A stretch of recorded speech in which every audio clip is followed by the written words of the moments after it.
So now let's look at expanded notation with hundredths. Each picture below represents a decimal number, and you are going to write the decimal number and then rewrite it in expanded form.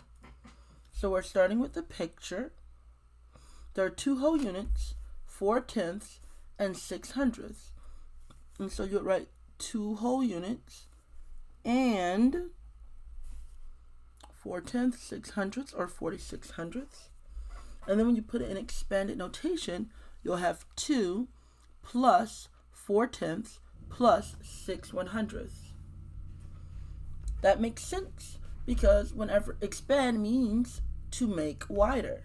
And so when we write a number in expanded form, the number looks wider, but it's worth the same. We use addition to show the addition of each place value unit. And so here we have 3 whole units, 1/10, 3 and 1/10, and 2/100, or 3 plus 1/10 plus 2/100. We have 1 whole unit.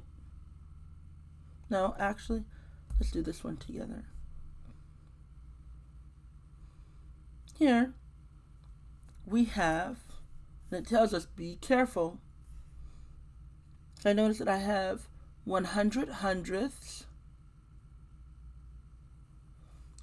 100 hundredths. Well, that's the same thing as 1 whole. And so 100 hundredths is the same thing as 1 whole, and let's see, 8. So there's 0/10. There's not a full tenth here. And there's 8/100. And so when I write that out in expanded notation, it's going to be 1 whole plus, well, 8/100. 8/100.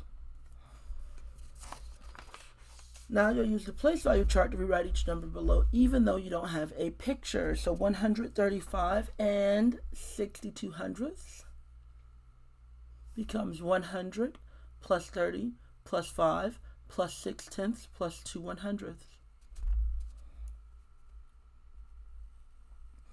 So 203 and 94/100 will become 200 plus, there are no tenths, so plus 3 whole units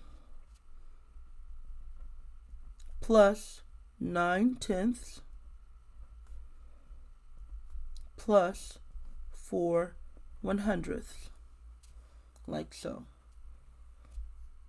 This last one here, that's 0 whole units, 0/10, and only 100. So this says 100th, or 1/100th. And so when I write that in expanded form, well, it's simply 1/100th.